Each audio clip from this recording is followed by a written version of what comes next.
Muy buenas noches, gracias por acompañarnos en una edición más de Todos Somos 132 en Rompeviento Televisión por Internet. Hoy tenemos como invitados a la Mesa de Democratización de Medios del Movimiento Yo Soy 132 que nos vienen a presentar su proyecto de reforma constitucional en materia de medios. No se vaya.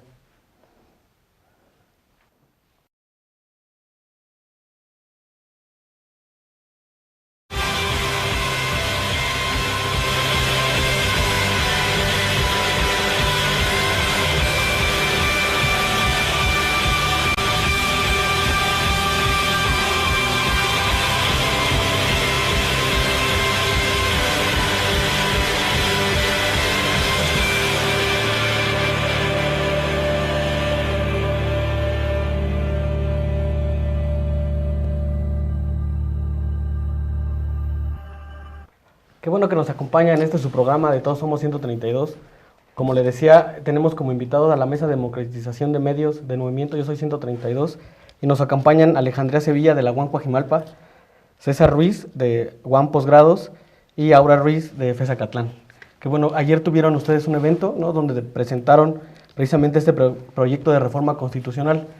Pero antes de pasar a este tema, quisiera que fuéramos un poco atrás, ¿no?, y recordáramos que el 11 de mayo del año pasado, que comenzó el movimiento, digamos, esa fue la inauguración de todo el movimiento Yo Soy 132, había un particular evento o un particular hecho que hizo que todo esto detonara, que era las portadas de los periódicos de la Organización Editorial Mexicana, ¿no? Y en ese momento fue visible la colusión que había entre medios, entre los medios de comunicación tradicionales y el poder.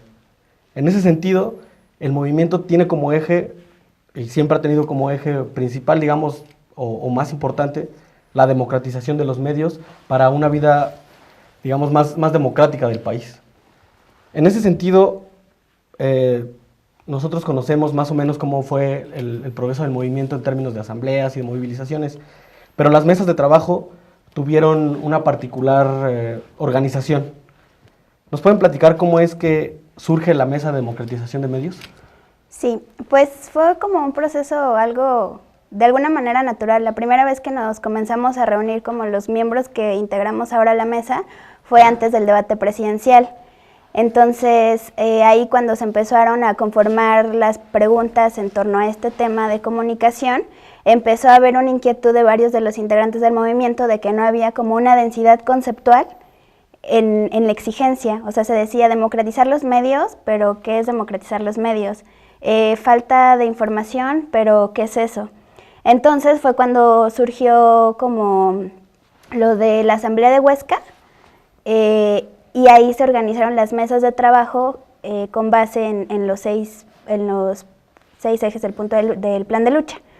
Ahí nos juntamos, hicimos un documento vertiendo como todas estas perspectivas de todas las personas que estaban ahí respecto a qué opinábamos o cuál era nuestra visión sobre la información, el derecho a la comunicación, el estado de los medios en México y cuál era como el panorama idóneo, así como el sueño hecho realidad que todos queríamos.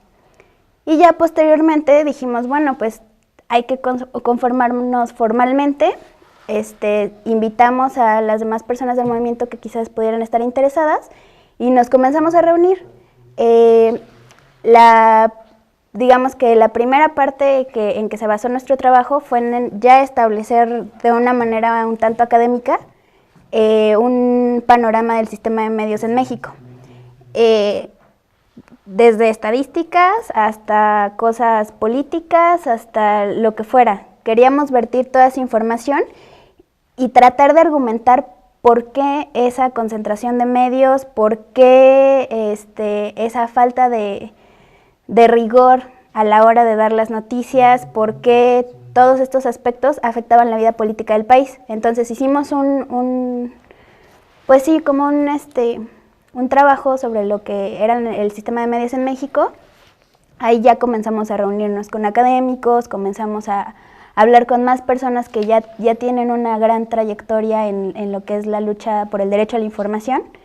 Y así se conformó la mesa, que ya después tuvo como objetivos, primero, abrir 6 ejes de discusión, que fue el primer documento que se presentó, que fueron como los elementos que nosotros pensamos que había que discutir para poder llevar a una idea más grande, y fue como de alguna manera donde empezamos a recibir toda esa retroalimentación. Sí, había un eslogan, bueno, sigue existiendo el eslogan del movimiento, que era Movimiento a favor de la verdad, ¿no? Y esto puede ser como, digamos, un tanto subjetivo, ¿no? En términos de qué es la verdad. Pero lo que era evidente era que lo que había publicado la organización editorial mexicana era una mentira, ¿no? O sea, no había triunfado Peña en la Ibero, ¿no? A pesar del boicot, ¿no? Como literalmente decían los encabezados. Y en ese momento surgió un enemigo que, bueno, no enemigo, pero surgió un actor político que no estaba visualizado como tal, que era Televisa, ¿no? En términos de cómo afectaba la propaganda o esta publicidad inserta, ¿no? Ahí. Entonces, la gente a veces no se explicaba por qué había un cerco a Televisa, ¿no? Y esto tiene que ver con cómo es que Televisa concentra el espectro radioeléctrico y cómo es que Televisa tiene cautivo a mucha población en términos de lo que Televisa comunica. César, ¿podrías hablarnos de esto? Pues yo creo que el tema respecto a la verdad y el movimiento como un agente para mostrar cosas que mantenían siempre en la oscuridad o en resquicios muy aislados de grupos pequeños, minoritarios, pero ilustres, que trataban finalmente de acceder a otros espacios, generar otro tipo de propuestas. Siempre existió, pero digamos, a partir de la Ibero, como punto de ignición, se generan una serie de factores que empiezan a apoyar esta movilización de cosas que se habían mantenido al margen de, digamos, la corriente general. Entonces hay una versión general respecto a las cosas que ocurren en México, de una interpretación de los fenómenos que viene obviamente de Televisa y de TV Azteca desde hace muchísimo tiempo, pero existe también, y lo interesante del movimiento creo, es el correlato que empieza a generar como una versión de lo que ocurre, que viene desde otros espacios, en este sentido de los jóvenes, que estamos muy interesados en mostrar qué es lo que estamos viendo, qué vivimos y cómo lo vivimos. Entonces, creo que la experiencia fundamental de todo este movimiento en favor de la verdad es explicitar cosas que se habían mantenido siempre orilleras o al margen de la versión dominante que venía suministrada por Televisa y por el poder respecto a cómo interpretar lo que ocurre en México. Sí, y este tema a Televisa le causa como mucho resquicio, ¿no? Porque sabe que en términos legales lo que va a suceder es tal vez la fragmentación, ¿no? de la totalidad de su espacio de transmisión. Y esto tiene, o más bien viene desde un aspecto legal. Ayer Loret de Mola, cuando pasaban en la noche lo del Baster Gordillo, Loret de Mola decía: y ahora todos los que tienen el poder deben de estar temblando, porque entonces es una señal de todos aquellos que tienen el poder, para todos aquellos que tienen el poder. Y yo me reí, sinceramente, porque dije, ¿cómo puede ser estar diciendo él eso, no? Porque pareciera que los que siguen podrían ser esos poderes fácticos, y es algo que el Pacto por México trae como uno de sus apartados, ¿no? Y vamos a hablar de esto después de un video que vamos a ver de Artistas Aliados, que es justamente qué televisión queremos.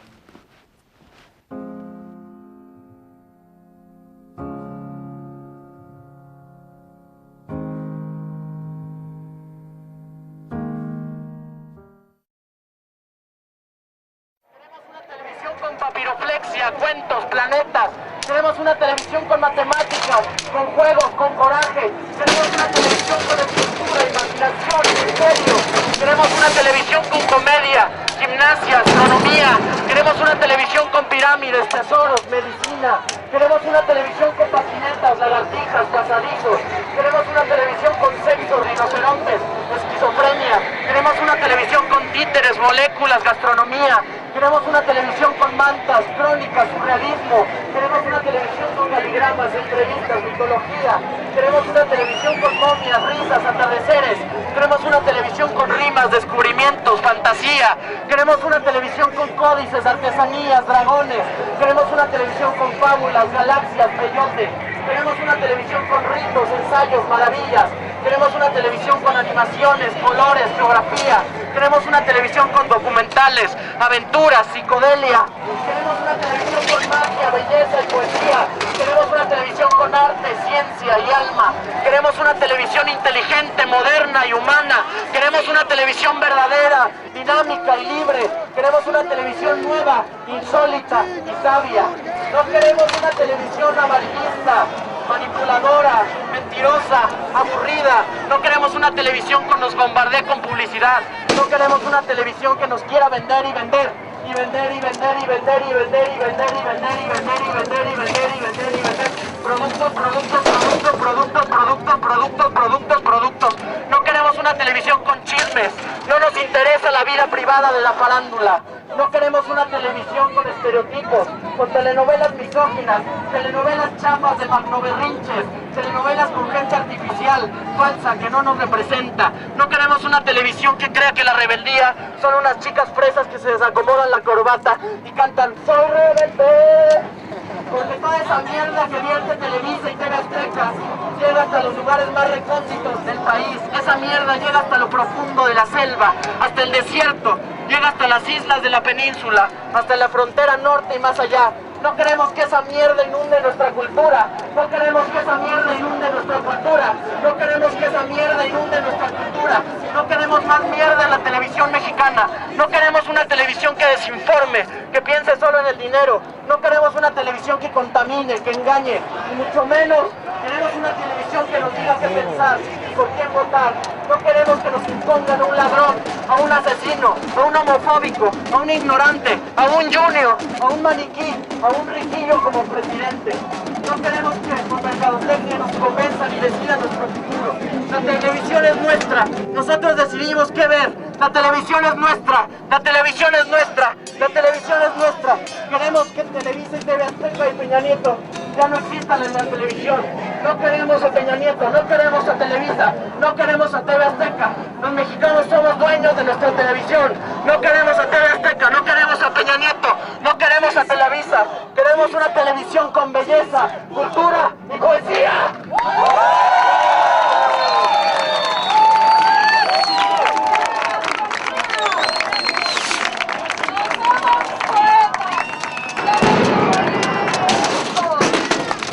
¡Alza la mano, cabrones!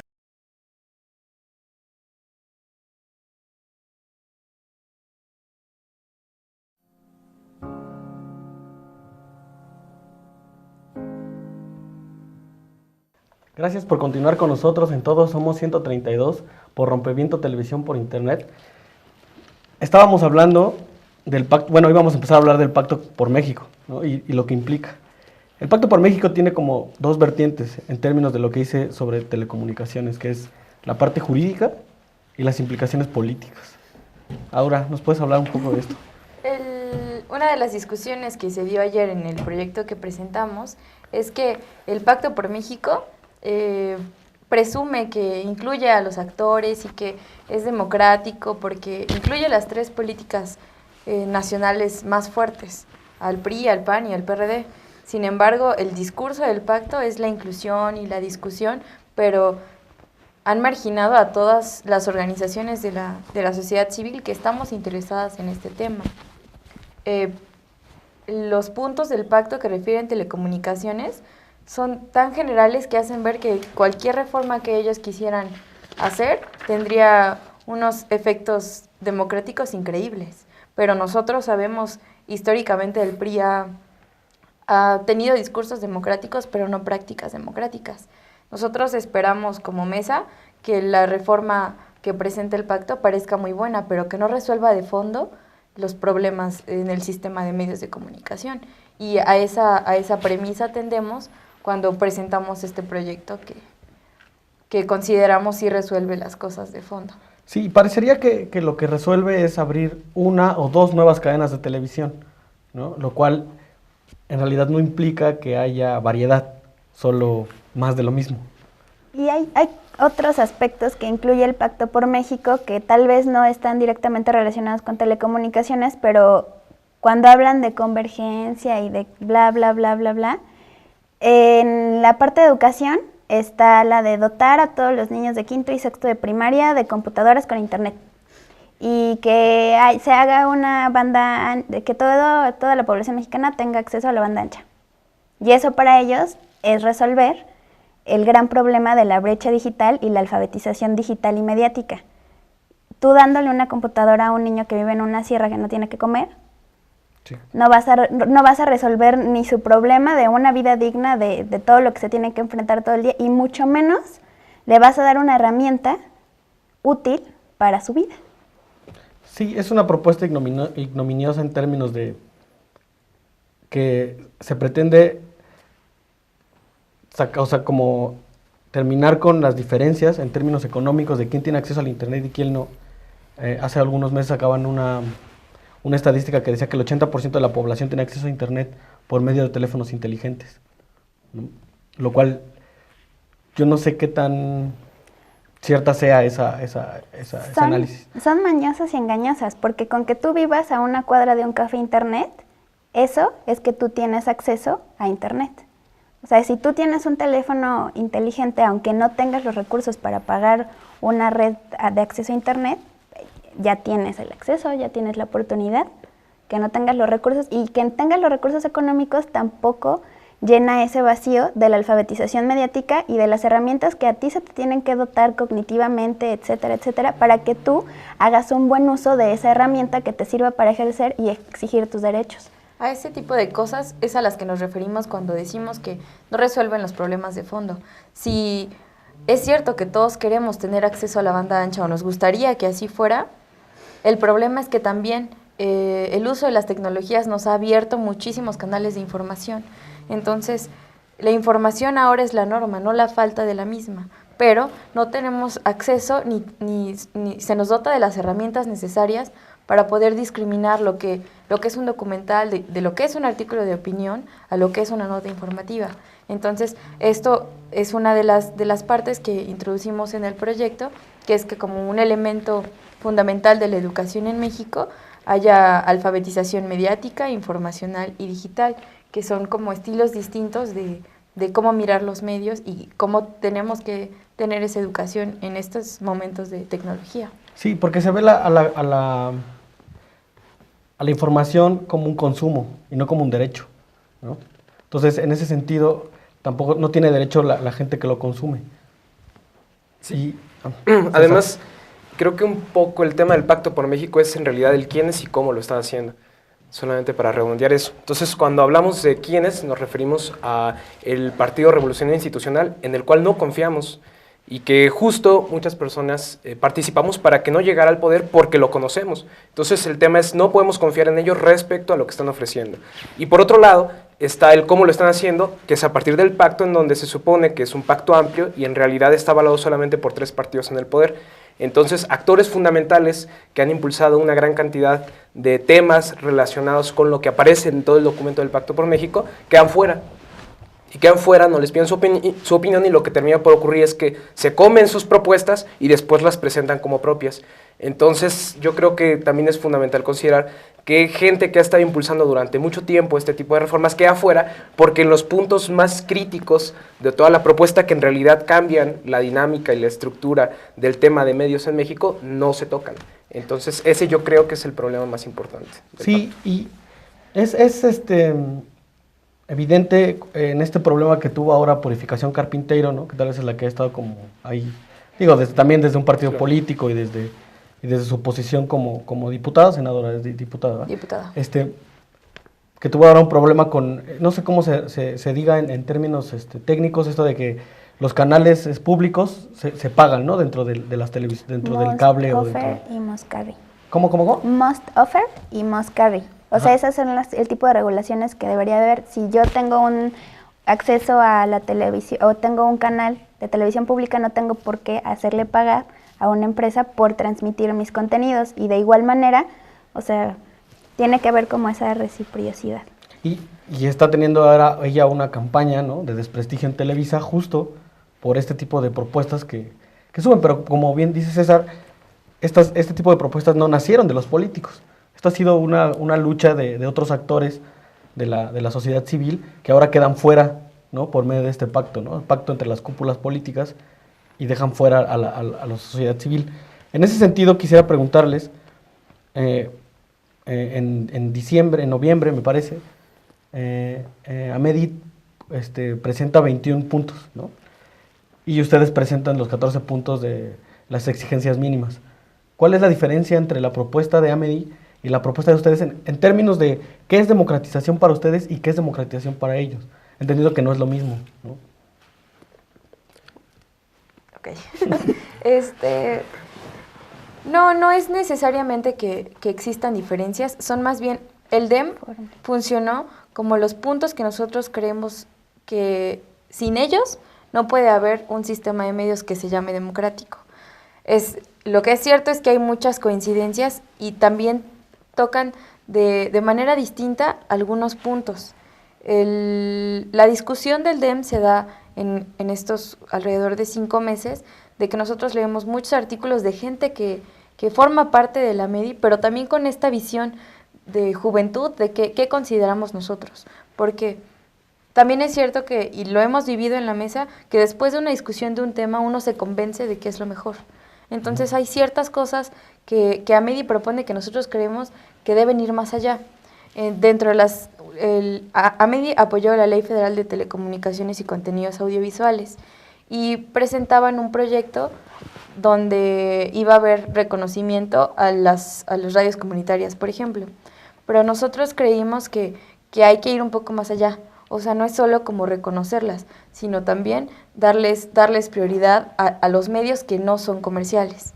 Entonces, nosotros creemos que es como un poco más radical y más de fondo lo que ofrecemos, pero es obvio que los que estudian comunicación y nosotros que estudiamos los textos jurídicos que Amedi propone, pues son también las bases desde las que nosotros aprendimos qué es la democratización de los medios. La democratización de los medios también desde un punto de vista político consideramos que es un paso fundamental para la democratización del país. Entonces, desde una visión meramente de carácter político, que también es muy relevante, lo que nosotros consideramos es todo un planteamiento de fondo en el cual un camino la forma de acceder hacia la democracia en México tiene que pasar por la democratización de los medios, tanto porque consideramos que en el fondo gran parte de lo que se juega en la actualidad está en las mentes de las personas, en tanto que es mucho más fácil generar ambientes de opinión o inocular en la población el premio a ciertas opiniones y el castigo hacia otros que castigar cuerpos.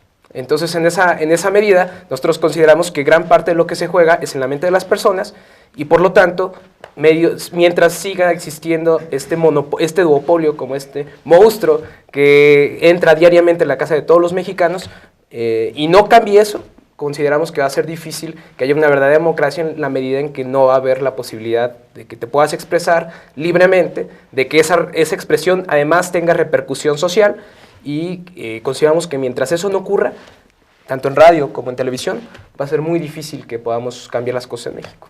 Sí, ustedes tienen una propuesta que viene en las exigencias mínimas, que es acerca de medios privados, públicos y sociales, ¿no? Y eso parecía que en los medios en ese momento era lo que más impactaba, ¿no? O sea, recuerdo algunos artículos diciendo que eso ya existía, ¿no? Que ahí estaba Canal 22, que ahí estaba Canal 11, ¿no? Que ahí estaba casi el canal del Congreso. Y lo que ustedes proponen es distinto en esos términos. ¿Podrían hablarnos un poco de esta propuesta? Sí, justo tiene que ver con el espíritu de la iniciativa. Leímos muchas iniciativas que la intención era incluir más actores a la comunicación, pero la intención que tenemos es incluir visiones y sectores poblacionales que no han sido incluidos en el sistema de comunicación. Queremos que haya diversidad en quién comunica, cómo comunica y en qué sentido comunica. Ese es el fondo, no en quiénes son los que van a recibir la concesión como específicamente, que es lo de la tercera y cuarta cadena. No es quiénes, sino qué sectores y cómo van a comunicarlo. Por eso creo que los fondos son distintos. Pues sí, ahorita lo que estamos viendo, estadísticas tal cual, Televisa y TV Azteca concentran el 96% de las concesiones a nivel nacional. Y el Estado se queda con el otro 4%, que son alrededor de 32 televisoras, por las cuales no tienen presupuesto. Si tienen presupuesto, ya se metieron a una ideología como un esquema más comercial, y creo que una parte muy importante a resaltar de la propuesta de la reforma constitucional es que se cambie esa ideología de que los medios solo se mueven en un mundo económico y que se deben de trasladar al del beneficio social. O sea, yo como ciudadano tengo derecho a verme representado, y no solo verme representado, sino participar activamente dentro de la información y dentro de este imaginario colectivo que se forma y esta realidad que están construyendo a través de los medios. Yo tengo ese derecho y no me lo están dando en este momento. Entonces, en el momento en que se reconoce que hay, por ejemplo, ahorita se criminalizan a las redes comunitarias porque no tienen dinero para la digitalización y están utilizando el espacio y bla, bla, bla, los meten a la cárcel. ¿Por qué? Por darle voz y darle una realidad diferente a gente que no se siente identificada con una novela o con La Rosa de Guadalupe.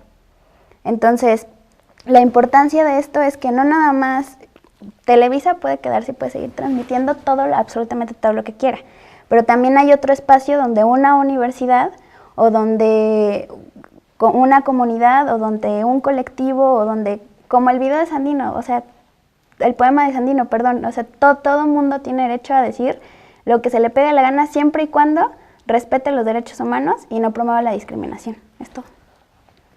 Ahí hay un tema que iba pegado a esto, ¿no? Que con lo que decían los periódicos, ¿no? Sobre todo Milenio y algunos otros diarios, que era, ustedes quieren atarle las manos y la libre expresión a lo que ya existe, ¿no? Ese era como el argumento para contraatacar en términos de estas propuestas del 132 y de otros actores. Pero vamos a otro video de Álvarez y Casa, y cuando regresemos hablamos de esto.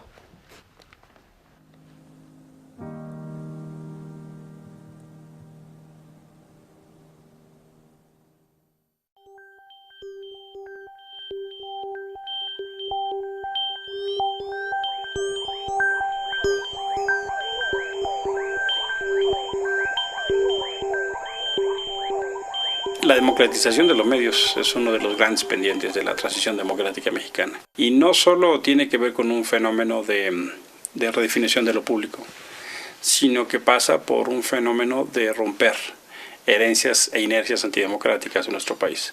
El fenómeno de la democratización de los medios, en mi opinión, es una de las agendas más críticas de nuestro país. Hace falta no solo una nueva ley de medios. Algunos fenómenos legislativos del país son de la época cuando Adelita, la de las canciones de la Revolución, todavía vivía. O sea, hay un marco normativo extraordinariamente atrasado. Y ha sido uno de los espacios de mayor resistencia. Ya no solo es el derecho a la información, es el derecho a comunicar, es el derecho a participar, es el derecho a tomar decisiones. Y eso significa, entonces, tener condiciones para así hacerlo. Por eso la información, la participación, la comunicación tiene que ver tan claramente con nuestra democracia. Hay también un fenómeno de apropiación o de acaparación, donde las expresiones de comunicación para la organización o el trabajo comunitario están reducidas a la mínima expresión. Las radios comunitarias, las radios educativas están prácticamente limitadísimas en nuestro país. Y tan pronto como el Movimiento por la Paz empezó a subir ese tema, vimos cómo nuestra presencia en los medios empezó a bajar. Por eso fue uno de los grandes logros del movimiento Yo Soy 132, porque mandó el mensaje de que con o sin ellos nos vamos a organizar, con o sin ellos vamos a participar. Y eso llevó a logros muy significativos, muy simbólicos. No solo el tema del debate, no solo el tema de sentar a los candidatos, sino el fenómeno de construir un espacio en lo público de otra manera. Las elecciones son solo una pequeñita parte de nuestros derechos políticos. Centrar todo en eso me parece limitar la democracia extraordinariamente. De manera que ojalá este tema sea una prioridad para el movimiento. Si son concesionarios, pues, o sea, les prestamos un medio público para que lo exploten, son propiedad de la nación, ese es parte del pacto. El petróleo, en fin, ese tipo de bienes son propiedad de todos. Y lo que hemos visto es un fenómeno a lo largo del tiempo por una histórica razón entre un partido político y Televisa, el PRI y Televisa, cómo se han dado esas herencias e inercias. Vino Televisión Azteca y fue parte de ese pacto político. De manera que ahora, en pleno 2012, uno de los grandes desafíos para que el escenario tendencial es que ocupe la presidencia es justamente cómo nos convence no regresar al pasado. Uno de los indicadores más concretitos es la democratización de los medios. Ahí tiene elementos evidentes para que nos convenza de que hay una presidencia democrática.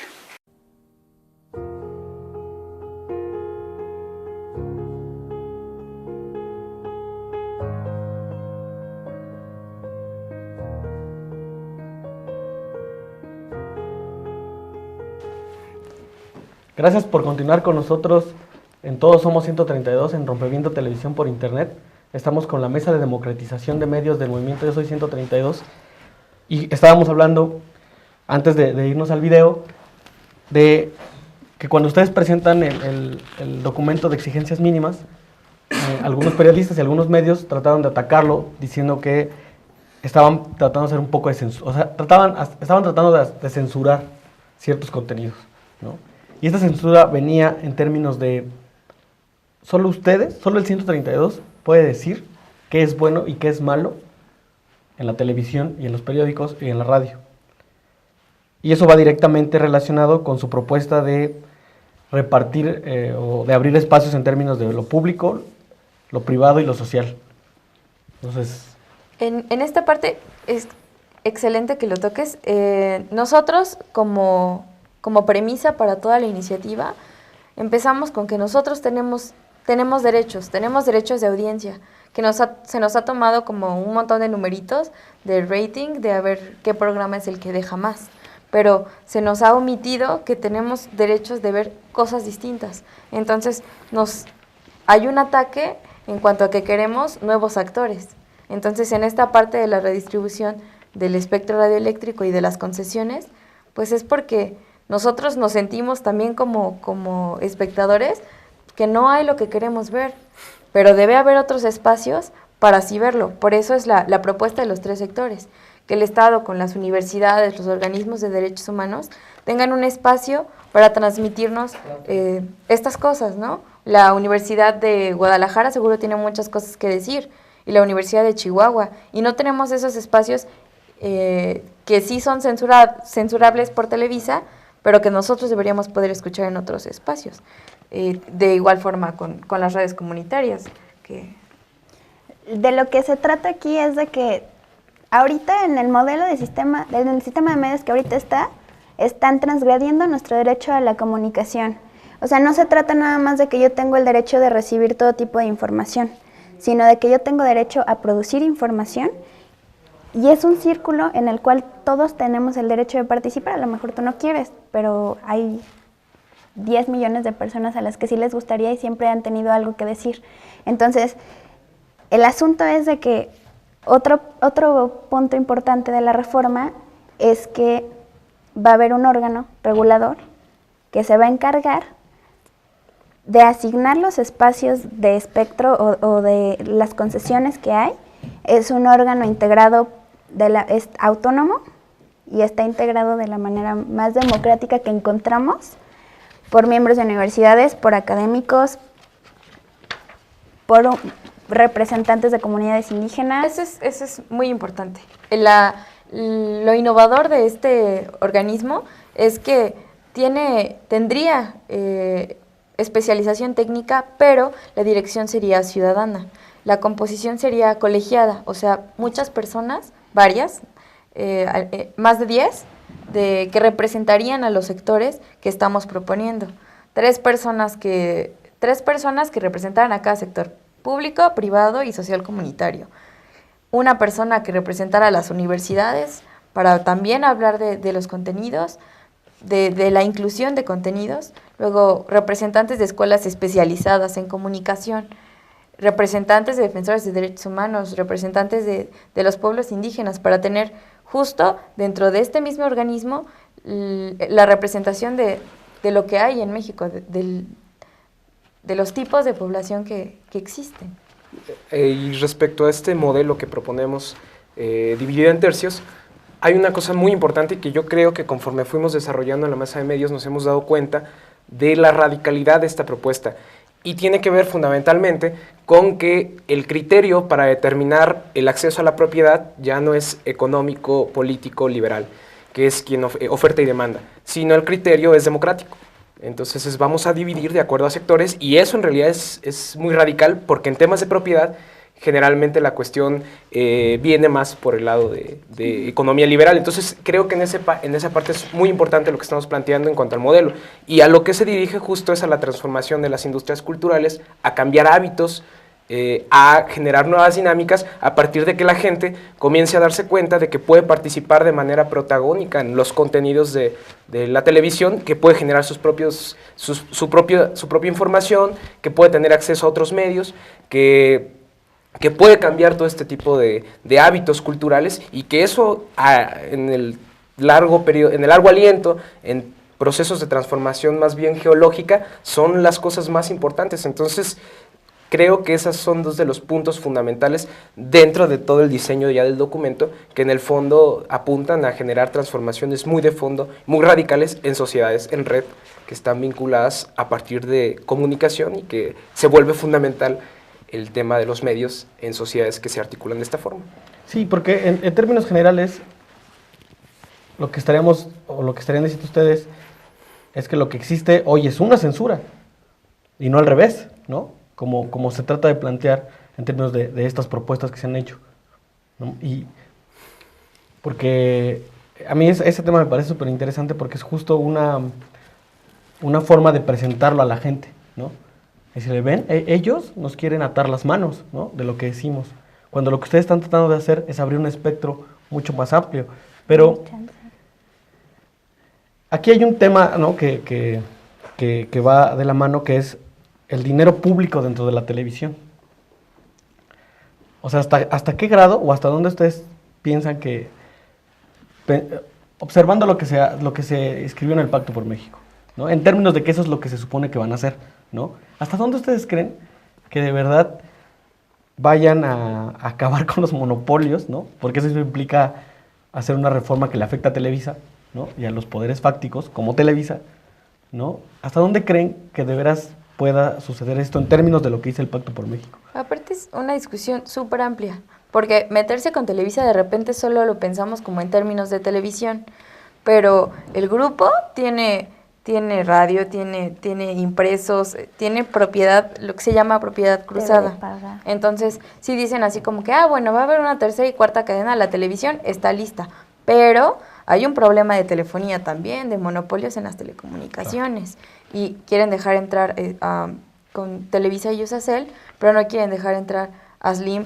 a la televisión, y aunque los dejaran a todos hacer lo que quieren, siguen siendo cuatro actores, y los que quieren hacer impresos, y los que quieren hacer radio, y los que queremos hacer televisión, esa parte, y luego los dineros públicos. Uno de los grandes problemas de la elección de 2012 fue que pues la sociedad decía también, y dentro de las marchas lo vimos mucho, que Televisa estaba tirando línea. Y una de las propuestas que hacemos, que al principio de la mesa era, hay que regular qué cantidad del dinero público se va a los medios. Después de discusiones con muchos activistas en este tema, decidimos que no debe ser permitida. Para eso hay canales públicos, y que la comunicación que se debe dar es comunicación social. Incluso la figura que existe actualmente y que es vigente es la propaganda gubernamental. Como concepto es muy feo, ¿no? ¿Cómo se va a estar propagando el gobierno así como si fuera comercial, como si fuera comerciales? Y esta figura no existe en casi ningún otro país. Cuando estuvimos revisando los documentos parece ser que nada más hay otros 3 países que tienen esta figura. Entonces no es que vayas a prohibir que salga la imagen del presidente, una cosa son las noticias, otra cosa muy diferente es decir, en febrero son las inscripciones y la campaña de vacunación, y eso es comunicación social. Pero lo que sí queremos que se prohíba de total manera es, en el gobierno de fulanito de tal, te llevamos no sé qué y te pusimos carreteras para tu beneficio, no sé qué, 6 meses antes de las elecciones, y eso, o sea, queramos o no lo queramos, influye dentro de las decisiones políticas que toma un ciudadano. Y bueno, además, de fondo hay justo otro tema muy interesante, y que es el poder de Televisa y de TV Azteca. Justo lo que también creo que hay que señalar es, el poder que tienen no es solo económico, político, etcétera, sino es que el poder mismo tiene ya que pasar por los medios para existir para todos nosotros. Entonces, lo que estamos planteando en el fondo, dentro de todo esto también, además, es el tema de que si el poder mismo tiene que pasar por la televisión y los medios para poder legitimarse y para poder existir, nosotros también, la ciudadanía, tenemos que estar en los medios, porque necesitamos y queremos poder. Y lo queremos ahora, como diría Morrison. Sí, es muy claro esto, ¿no? O sea, cuando a Televisa le cae mal un político, lo censura, ¿no? Y luego hace una campaña de desprestigio contra él. Lo mismo hace con movimientos sociales, con actores, con lo que ellos quieran, ¿no? Hasta con productos. Es decir, lo que no puede suceder es que haya un poder sobre el poder, ¿no? Un filtro que hace que todo esto... y no es comercial, un filtro que hace que todas las condiciones de la vida, ¿no?, pasen por él, ¿no? Y entonces ¿dónde queda la legalidad, ¿no? ¿Dónde queda el Estado de Derecho? Hay un Estado de Derecho para unos y un Estado de excepción para otros, ¿no? Y es donde no podemos permitir que esas cosas sucedan. Yo quisiera que en el siguiente bloque, que también es el último, habláramos sobre dónde creen que va a impactar esta propuesta de ustedes y cómo creen que se vaya a dar eco, ¿no?, dentro de la política, pero lo vemos después de un corte y un video.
Muchas gracias por continuar con nosotros en Todos Somos 132 por Rompeviento Televisión por Internet. Chicos, les preguntaba, ¿cómo creen o dónde creen que vaya a tener impacto esta reforma que ustedes acaban de presentar al día de ayer? Uno de los puntos en los que nos gustaría más que tuviera importancia y algún impacto es en esto del organismo regulador, porque el pacto también está proponiendo este organismo. Pero aquí viene un giro que le damos en la reforma que es muy importante. El problema actual de los organismos autónomos que están de moda, el IFE, el INE ahora con la reforma educativa, es quienes escogen a las personas que dirigen estos organismos. Lo que va a presentar el pacto es que lo proponga el presidente y lo ratifique el Congreso de la Unión. Y eso nos quita total certeza de democracia, aunque es autónomo, porque no tienen autonomía política, porque le tienen cierta lealtad a las personas que les pusieron. Y eso es algo que la reforma ataca.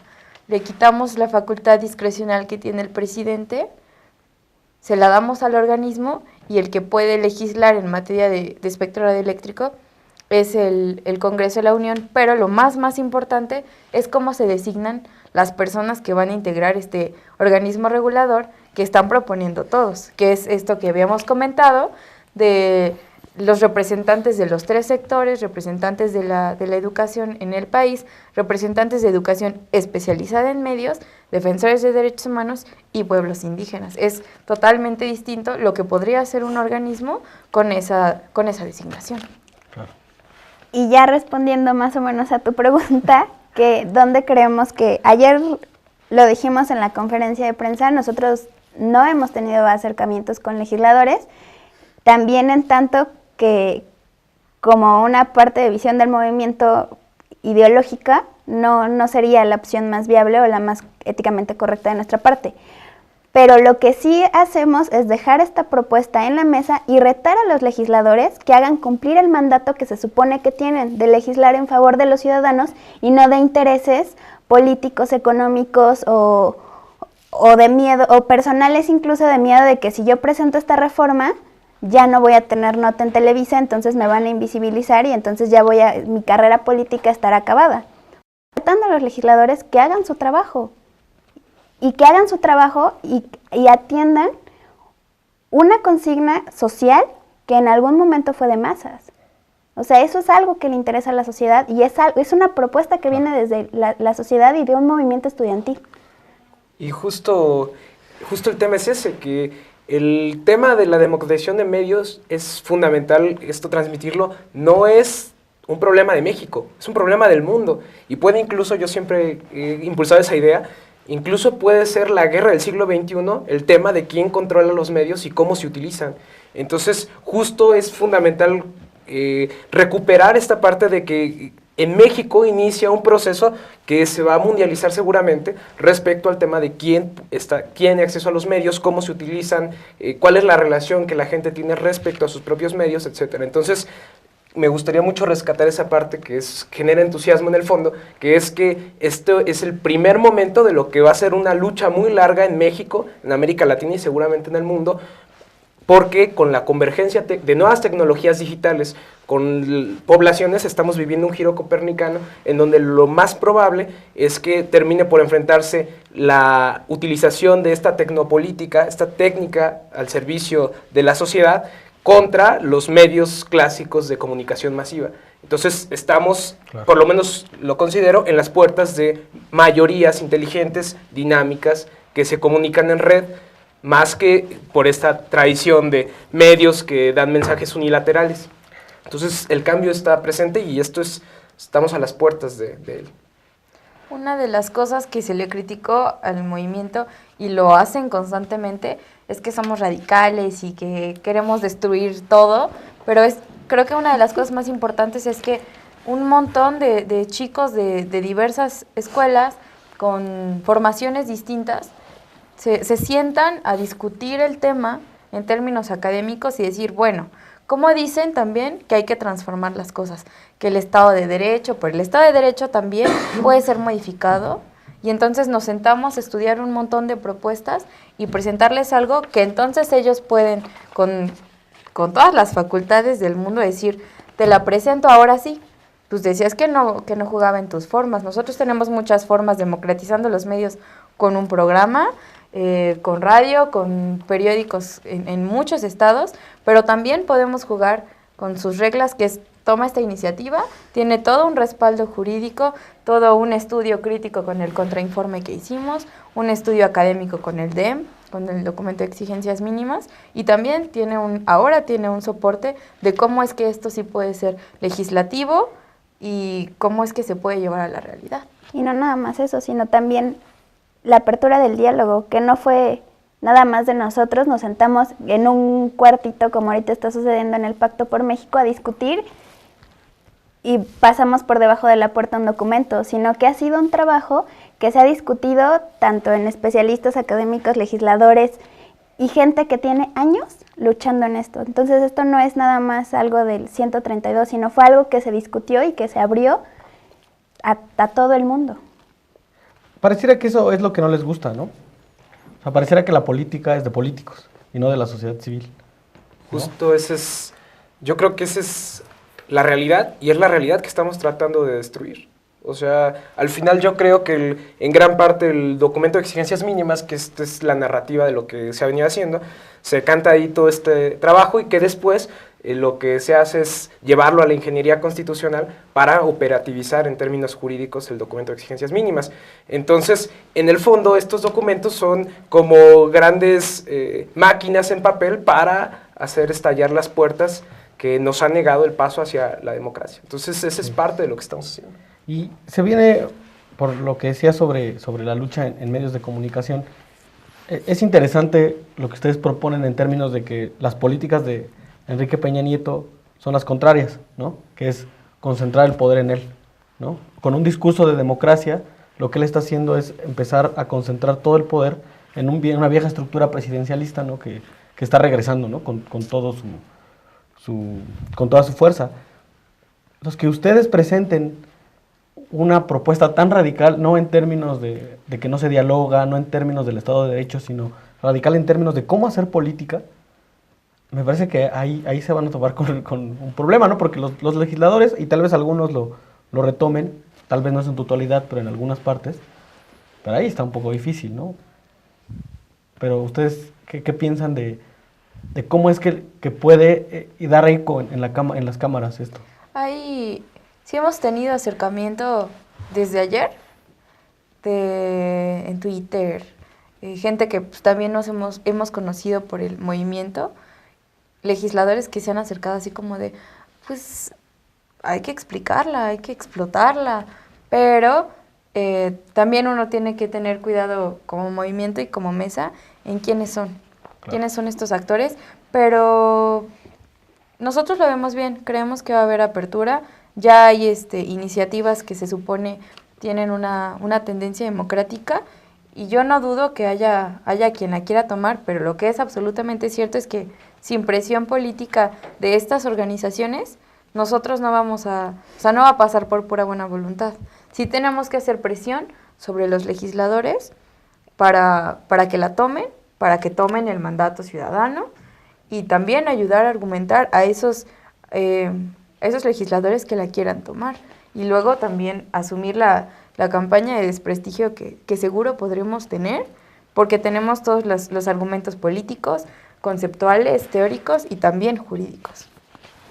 Y otra parte importante, que este trabajo no nada más es para que se quede en una esfera académica elitista de legislación y el Senado, etcétera, sino que este es un documento junto con el DEM que se puede ayudar para socializar y que la gente, que los ciudadanos también lo tomen, lo asuman y también vayan a exigir ese tipo de derechos. O sea, en ese aspecto hay un gran interés por parte de diversos actores de la sociedad civil que les interesa mucho socializar este tema y hacerle entender a la gente por qué es importante, por qué es tan importante a pesar de que es un tema tan complicado y hay tantos términos extraños, porque es tan importante que nos informemos sobre eso y exijamos que esos espacios se abran. Y en ese sentido también, ya haciendo una pequeña invitación a todos, se está conformando un frente por la democratización de los medios, a la cual mañana vamos a tener la segunda reunión. Estaba integrado por la Mesa de Democratización de Medios, pero también por muchas otras asambleas e integrantes de la sociedad. Ahí tenemos el cartel de la reunión de mañana. Así es. Perdón, ¿puedo decir la dirección? Es Sí. Plaza de la Paz, Plaza de la República, perdón, número 46, Monumento a la Revolución, en el Café Don Porfirio, ¿no? Es mañana a las 6 de la tarde. A las 5. A las 5 de la tarde. Así Sí. es.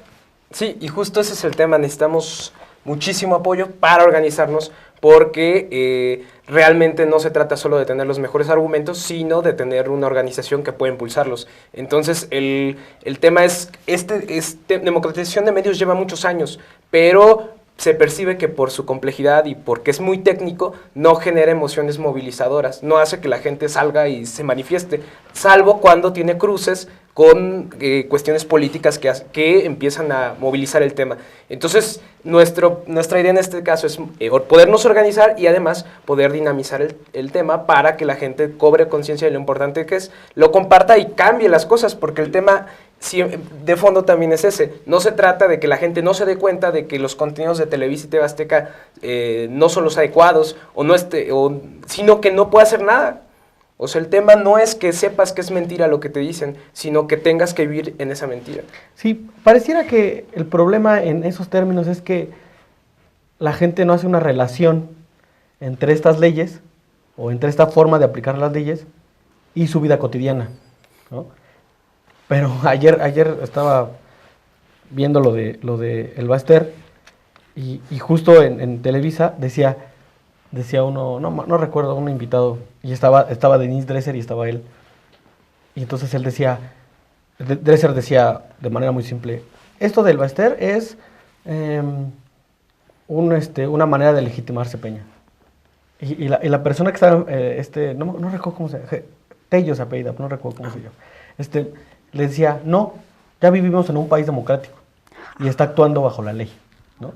Y entonces Denise le decía, si está actuando bajo la ley, pues entonces que vayan sobre Romero de Champs, ¿no? Y la gente no entiende que este tipo de cosas pasan porque tú no le puedes cambiar. ¿O qué otra noticia ves? ¿No? Y eso es a lo que te refieres con... No se trata de que sea verdad o sea mentira. Se trata de qué podemos ver en la televisión. ¿Y qué podemos hacer respecto a ello, ¿no? O sea, al final yo puedo saber que lo que me dice López Dóriga es mentira, pero si no tengo alternativas, tengo que vivir con esa mentira, conviviendo con esa mentira. Y eso es lo que estamos tratando de cambiar. Entonces va hacia eso parte de lo que ha estado haciendo el trabajo. Es el momento más adecuado que tenemos para hacerlo. Bueno, pues agradecemos una plática súper interesante, ¿no? En muchos términos, pero ya nos tenemos que ir. Les agradecemos mucho que nos hayan acompañado en Todos Somos 132 en Rompeviento Televisión por Internet. Ojalá que nos acompañen la siguiente semana. Muchas gracias.